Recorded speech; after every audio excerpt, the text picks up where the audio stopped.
ഞമ്മളിപ്പോ വന്നത് മാമാന്റെ അടുത്ത് ഒരു രഹസ്യം പറയാനാണ്. ഏത് ലക്ഷാധിപതികൾക്കുണ്ടല്ലോ ഇടയ്ക്ക് പണത്തിനൊരു വലിച്ചല്. മൂപ്പരുടെ അളിയന് പുറം രാജ്യത്ത് നിന്ന് ഒരു ബെൻസ് കാറ് വന്നു 50 ലക്ഷത്തിന്റെ. നാളെ കാർ എടുക്കണം. നോക്കുമ്പോ 1.25 ലക്ഷത്തിന്റെ കുറവ്. കുടുങ്ങിയ മാർവാടികൾ എത്ര ലക്ഷം വേണമെങ്കിലും കൊടുക്കും. പക്ഷെ അതിന്റെ പലിശയെ അവര് വാങ്ങും. ഈ പലിശ മാമാക്ക് കിട്ടിയ ചില്ലറ കാര്യമാണോ? 10 ദിവസത്തേക്ക് ചോദിക്കുന്ന പലിശ തരും. ഹലോ അപ്പു സാറേ, ഒന്ന് കേറിയിട്ട് പോയിക്കൂടെ? സമയമില്ല നൂറെ, മാർവാടികൾ കാത്തു നിൽക്കുകയാണ്. മാമ വിടല്ലേ മാമ, മുറുക്കി പിടിച്ചോ, കേറി വരാൻ പറ. ആ വരി ഒന്നുമില്ലേ, നമ്മള് നാട്ടുകാരല്ലേ. ഇല്ല സമയമില്ല, അതുകൊണ്ടാ. മാർവാടിക്ക് നിങ്ങളെ അളിയൻ കത്ത് തന്നിട്ടുണ്ടാ? തന്ന് കണ്ട ഇംഗ്ലീഷിലാണ് എഴുത്ത്. പ്രിയ മാർവാടി കൊടു 1.25 ലക്ഷം അപ്പുക്കുട്ടന്. അല്ല, നിങ്ങൾ അളിയൻ എവിടാ പണി? ശരി, ഇന്ന എവിടാ താമസം? എല്ലാം ആ കാർഡിലുണ്ട്. എന്താ ചോദിക്ക? അല്ല ഒന്നുമില്ല, അതിപ്പം എല്ലാം തുറന്ന് പറഞ്ഞോ മാമ. അത് അപ്പുക്കുട്ട സാറേ, കണ്ട മാർവാടികൾക്ക് കൊടുക്കുന്ന പലിശ നമ്മുടെ മാമക്ക് കൊടുക്കൂടെ? അത് എന്നോട് ഇപ്പൊ ഇവിടെ ചായ ഉണ്ടാകാൻ പറഞ്ഞു കടന്നു പോടെ ഒത്ത്. നിങ്ങൾ ചാവിടിക്ക്. അല്ലെങ്കിൽ 1.25 ലക്ഷത്തിന് മാർവാടിക്ക് എന്ത് പലിശ കൊടുക്കും? അളിയന് പലിശ അല്ല പ്രശ്നം, കാര്യങ്ങൾ നല്ല വെട്ടിയും തീയും പോലെ അടക്കണം. പലിശ എത്ര വേണമെങ്കിലും കൊടുക്കും. 1.25 ലക്ഷം എടുത്ത് കൊടുക്കും മാമ. ഇവിടെ ഉദ്യോഗമോ ബിസിനസ്സോ ഇല്ലാത്ത ആൾക്കൊന്നും പണം കൊടുക്കൂല. ഒരു കാര്യം ചെയ്, ഞാൻ നാളെ നിങ്ങൾ അളിയന്റെ വീട്ടിലേക്ക് വരാം. നിങ്ങൾ അവിടെ ഉണ്ടാവുമല്ലോ. നാളെ ഞാൻ ഉണ്ടാവില്ല. ഞാൻ ഡൽഹി വരെ ഒന്ന് പോകും. അതെന്തിന്? ഒരാളെ കാണാൻ 3-4 ദിവസം കഴിഞ്ഞ് വരും. എന്റെ നൂറേ, എടാ നൂറേ, എന്താ മാമ? എന്റെ കൂട്ടുകാരൻ പോവാണ്. 100 രൂപ. ഇല്ല, ഓൻ വരുന്നില്ല. ഓൻ ഇവിടെ പണിയുണ്ട്. നിങ്ങൾ പോയിക്കോളി. അപ്പൊ ശരി. ലേശം കാര്യം. എന്ത് കാര്യ മാമ? ഈ എന്തിനാണ് ഇപ്പൊ അർജന്റ് ആയിട്ട് അടുക്കളയിൽ പോയത്? കപ്പുണ്ടൊക്കെ? എടാ പ്രായം കഴിഞ്ഞ ഒരു പെൺകുട്ടി ഇല്ലാത്ത എത്ര കിട്ടിയാലും പഠിക്കൂലെന്ന് വെച്ചാല്.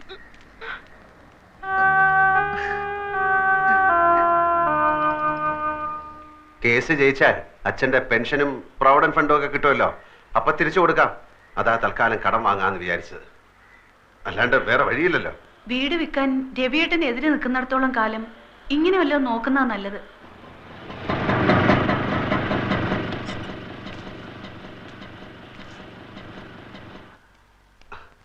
അവരെ കാണുന്നില്ലല്ലോ. 10:30 മണിക്ക് വരാന്ന് പറഞ്ഞ 2 ദിവസം ഞാൻ കുളിക്കുകയോ ഷേവ് ചെയ്യുകയോ ഒക്കെ ചെയ്തു. അതിനെന്താ, ചേട്ടൻ ഇവിടെ കുളിക്കാലോ.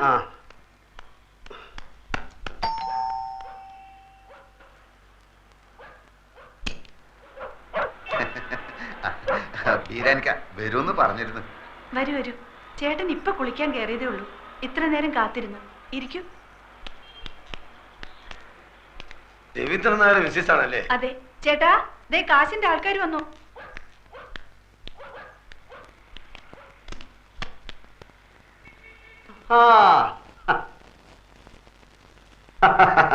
ബീരാനിക്കല്ലേ? ഇതാണ് ആള്.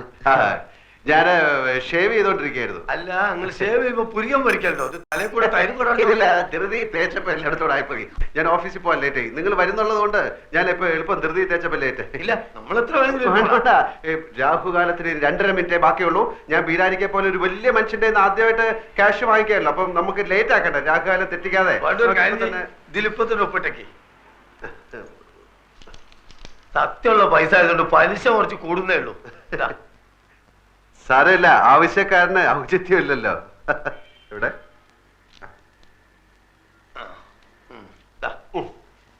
ഇതിലൊരു 40 ഉറുപ്പിയുടെ കുറവുണ്ടാവും. കാരണം ഞാൻ ഓട്ടോറിക്ഷ എടുത്ത് വന്നാണ് ഇങ്ങോട്ട്. അതിന് കൊടുത്ത് നിങ്ങൾ ആവശ്യത്തിന്. സാരമില്ല, ഞങ്ങൾ ആദ്യമായിട്ടാണ് അന്യനായ ഒരാളുടെ കയ്യിൽ നിന്ന് പൈസ കടം വാങ്ങിക്കുന്നല്ലേ. ഞാനും ആദ്യമായിട്ടാണ് ഇത്ര വലിയൊരു എമൗണ്ട് കടം കൊടുക്കണേ. ഇങ്ങനൊരു നിവർത്തിയോട് വന്നതുകൊണ്ട്. പിന്നെ ഞാനൊന്ന് കുളിച്ച് റെഡി ആയിട്ട് വരാം. Okay okay okay.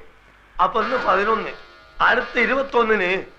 അതല്ല നമ്മൾ പറഞ്ഞ മാതിരി 100 പറഞ്ഞില്ലേ? 100 പറഞ്ഞു, എന്നാലും പോരല്ലോ. നമ്മൾ തമ്മിലൊന്നും ഉറപ്പിക്കണ്ടേ?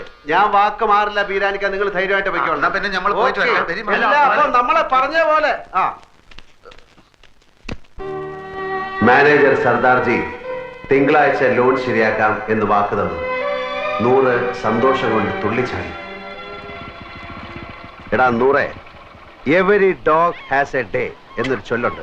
എന്ന് വെച്ചാല് എല്ലാ നായിന്റെ മക്കൾക്കും ഒരു ദിവസം ഉണ്ടെന്ന്. അത് ശരി.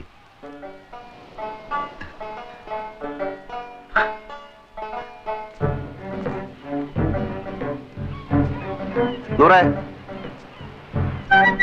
നൂറേ, ഉപദ്രവിക്കല്ലേ, ഞമ്മളൊരു കിനാവ് കാണാണ്. പണമില്ലാത്ത ഒരു കിനാവ് കാണാൻ പാടില്ല എന്നാ പറയാ. ഞമ്മളിൽ ഇപ്പൊ പണമുണ്ടല്ലോ, ഞമ്മളും കാണട്ടെ ഒരു കിനാവ്. വലിയ നിധി കിട്ടിയവൻ കാണുന്ന ഒരു കിനാവ്, കിനാവ്, കിനാവ്. വലിയ പാദുഷമാര് കാണുന്ന ഒരു കിനാവ്, കിനാവ്, കിനാവ്.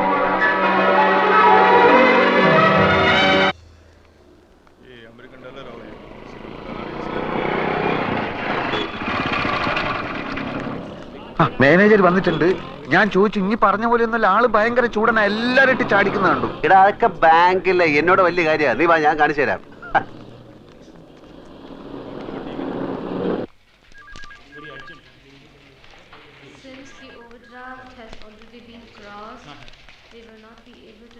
ഉച്ചക്ക് ഞാൻ വരില്ല. ഇവിടെ കഴിച്ചോളാന്ന്. ഇവിടെ നേരത്തെ ഇരുന്ന മാനേജർ ഒരു സർദാർജി മൊത്തം കുളമാക്കിട്ട് പോയിരിക്കാണ്. വേണ്ടെന്ന് പറഞ്ഞില്ലേ? സാറ് പുതുതായിട്ട് വന്നാണല്ലേ? നേരത്തെ ഇരുന്ന സിംഗ് സാറിനെ എനിക്കറിയാം. സാറിന് പൂ, സാറിന്റെ പൂ എടുത്തോണ്ട് പോണോ? പൂ എനിക്ക് അലർജിയാ.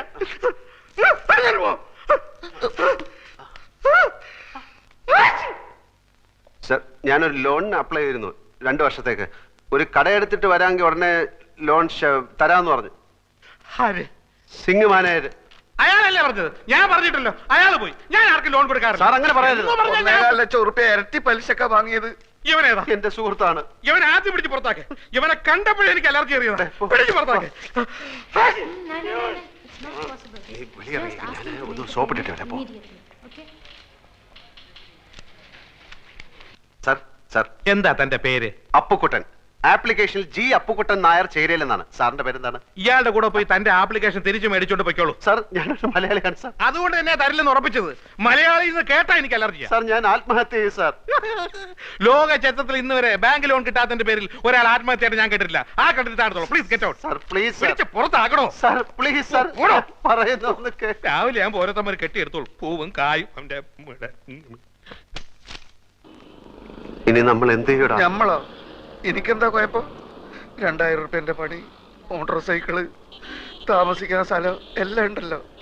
ഞമ്മക്കെന്താ ഉള്ളത്? മാമയും പോയി, മൈമുനയും പോയി. കയ്യിലാണെങ്കിൽ കാശില്ല. പടച്ചോനെ കണ്ണിലിരുട്ട് കയറുന്നത് പോലെ തോന്നുന്നു. അത് സന്ധ്യയാവാൻ പോകുന്നോണ്ട് തോന്നുന്നായിരിക്കും. എന്ത് ഇരുട്ട്? അപ്പൊ നെഞ്ചിൽ കത്തിക്കൊണ്ടിരിക്കുന്ന തീയ? എടാ, എന്റെ അവസ്ഥ ഒന്ന് ആലോചിച്ച് നോക്ക്. ഒരു പൂവെടുത്ത് ചെവിയിൽ വെച്ചിട്ട് റോഡിൽ കൂടി ഒന്ന് ഓടിയാലോ എന്നാലോചിച്ചിരിക്കുകയാണ് ഞാൻ. ഓ, എന്തൊക്കെ ബഹളങ്ങളായിരുന്നു. 3000 ഇവിടെ, 5000 അവിടെ, 25,000 രൂപന്റെ പാപ്പനം. നമ്മളൊന്നും പറയുന്നില്ല. നീ കൂടുതൽ വർത്താനൊന്നും പറയണ്ട. നിന്റെ അത്യാഗ്രഹം കൊണ്ടാ കിട്ടാനുള്ളതും കൂടെ കിട്ടാതെ പോയത്. പാദുഷയുടെ സ്വപ്നം. ഇടാ, സ്വപ്നം കാണുന്നതിന് ചില അതിരൊക്കെ ഉണ്ട്. ദൈവത്തിന് ആർക്കാത്തൊന്നും സ്വപ്നത്തിൽ കാണാൻ പാടില്ല. പട്ടിണി പണ്ടാരം പാദുഷയുടെ സ്വപ്നം കാണുന്നു. അതെന്നാ കിട്ടാനുള്ളത് കൂടെ ഇല്ലാതായി പോയത്.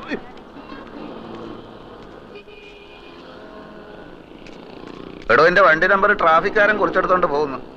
ഇതിന്റെ കുറ്റിപ്പറല്ല. അവിടെ ഇവിടെ വണ്ടി വെച്ച് കഴിഞ്ഞാല് ട്രെയിന് വന്ന് എടുത്തോണ്ട് പോകും.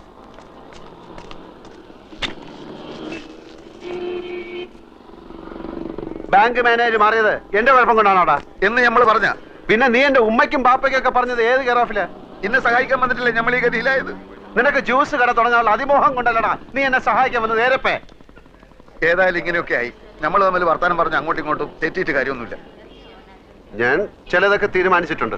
എന്ത്? വേറെ വഴിയൊന്നും കണ്ടില്ലെങ്കില് ഞാൻ മോഷണം തുടങ്ങും. മോഷണോ എന്ന് വെച്ചാല്? ഓ, നീ ആ വാക്ക് കേട്ടിട്ടില്ലല്ലോ. ഹൈമവതിയുടെ ചോറ് കട്ട് തിന്ന ആ പ്രവർത്തിക്ക് ഇപ്പോഴും മോഷണം എന്ന് തന്നെ പറയുന്നത്. മനസ്സിലായോ?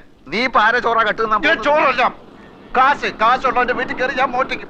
പിടിച്ചാൽ പിടിക്കുന്നവനെ കൊല്ലും. അപ്പം ജയിലിൽ പിടിച്ചിടും, എന്നിട്ട് തൂക്കി കൊല്ലും. അപ്പൊ പിന്നെ ഒന്നും അറിയട്ടല്ലോ. അപ്പൊ കൂട്ടാ, നിനക്ക് ചെവിയിൽ പൂവും വെച്ച് റോട്ടിൽ കൂടെ ഓടാൻ നേരമായി.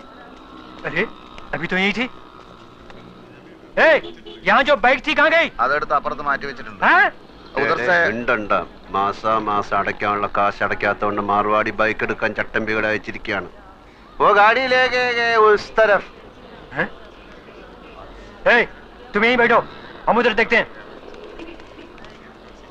അവന്മാർക്ക് നിന്നെ കണ്ടിട്ട് മനസ്സിലായില്ല. മാർവാടിയല്ലേ എന്നെ കണ്ടിട്ടുള്ളൂ, ചട്ടമ്പികൾ എന്നെ കണ്ടിട്ടില്ലല്ലോ. തൽക്കാലം ബൈക്ക് വിട്ടിരിക്കട്ടെ, നമുക്ക് പിന്നെ എടുക്കാം.